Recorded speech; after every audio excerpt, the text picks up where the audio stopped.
Right, hello, time to talk about Mercury retrograde. I've tried 3 times already, got 5 or 6 minutes into it and then stopped because I've got my little friend, the kitten, up here.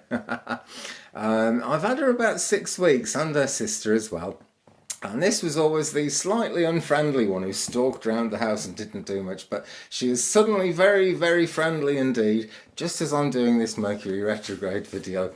And I've decided to keep her in this time, partly because she's very, very cute and she's my little friend, and also because Mercury retrograde really seems to manifest more than any other way through communication, things to do with travel and transport, and just things to do with communication like I'm doing here now.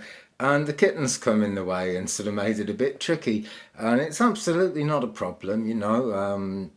I know what a kitten would like, and I'm sure you can imagine, what kittens like, bit of affection. She probably wants some food, she probably wants to go out, but I did all that a minute ago. The thing is, it's something that's affected communication, just made this video completely different to what I thought it was going to be like.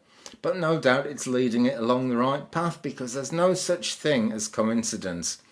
The thing is, do you listen to these coincidences? It's possible to sort of get a bit upset if you try to find absolute deep meaning in everything. It becomes overwhelming because this is superhuman knowledge and it needs to trickle in a bit at a time. It's not our fault if we don't get every lesson every time.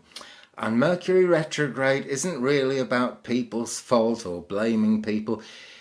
It simply makes us aware of shadows in our own awareness, blind spots, if you will, quite often to do with our relationships with other people, but really to do with our relationships with everything, to the planet we live on, the universe we live in, each other, our animals, everything that makes life good, and actually everything that makes life awkward as well, because the lessons of Mercury retrograde are there to turn those things around, make things less awkward.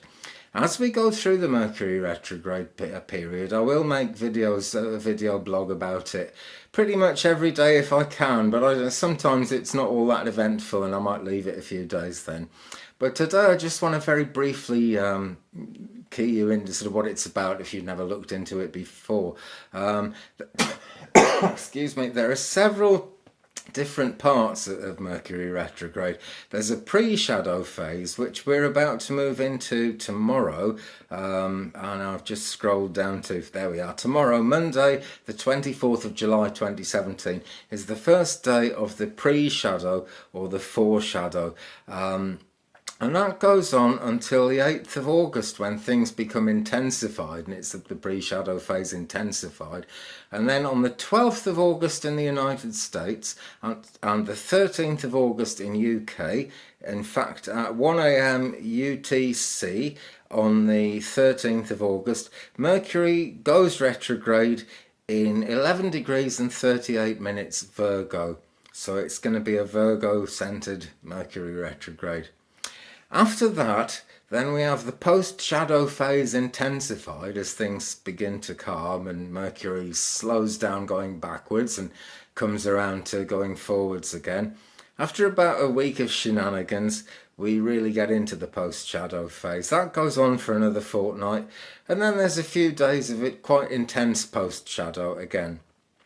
Within that, there are different phases that I haven't gone on about. I'm trying to keep it simple here. We'll talk it through as we go along. As I say, it's superhuman knowledge, and I'm certainly not superhuman. I'm sure nobody else is who lives in this world. So we'll look at it as we go along. But basically, it has those phases, and in the pre-shadow that we go into tomorrow, we may find things happening that we don't understand. I personally believe that everything happens for a reason, that there's no such thing as coincidence.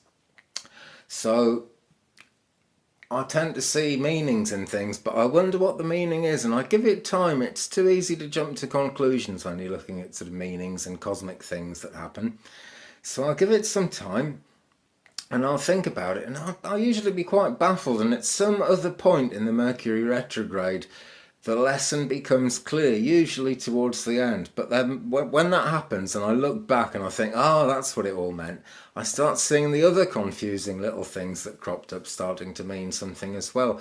And over time, over one Mercury retrograde after another, this teaches you.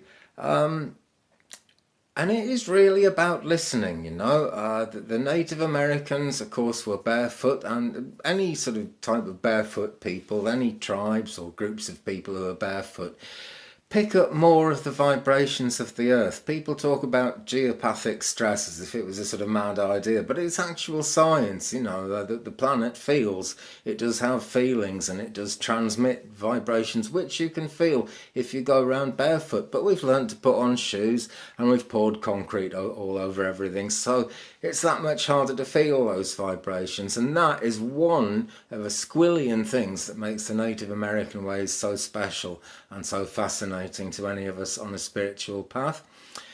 Now, we also surround ourselves with stuff like, quite honestly, the internet and television and YouTube videos and stuff. The internet, I think, is fascinating because it seems to be becoming more and more real all the time. That there is a great deal of sort of plastic falsehood about it as well, but it's becoming more real all the time. But there's no doubt you can slip into a reality where you're online all the time and you've got people around you that you care about and you love and you talk to, but you just take loads of your day and then you don't.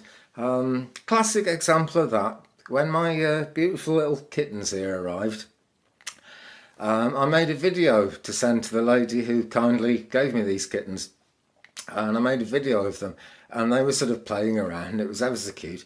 And then I watched this video a couple of times because I really enjoyed it. I have to put it on YouTube actually. I enjoyed this video so much I watched it a couple of times, and the kittens were sort of pouring me, wanting to climb on and actually play with me. And I'm like, no, I'm watching a video of you sort of 2 minutes ago. That's the kind of thing that's a very obvious one, right? That's an obvious example of something we can all learn for ourselves. And I'm not saying that's how Mercury retrograde is going to work, but it always works through abstract things that eventually you get the twist in the tail and it begins to make sense, and you just see how a thing could possibly be the way it is. So it's baffling, it's perplexing, but it's a journey. And I've been writing for about the last 7 or 8 years. I've been doing these daily things as a blog and writing them. Mercury retrograde shows me something different every time, and every time I claim to understand it, it bites me in the behind.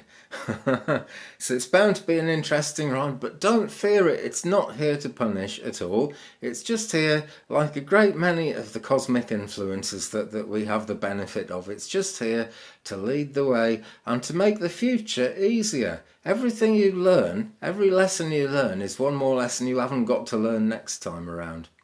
Okay, I'll be back with more if I continue to doubt it so I can understand it tomorrow, I will do one tomorrow because it's the first day of it, and then we'll have an occasional blog about it as we go through. Okay, thanks very much for watching. Please leave me a like, comment and subscribe if you will. All that helps me to share the journey with you and with others and to make better videos. Okay, thanks for watching.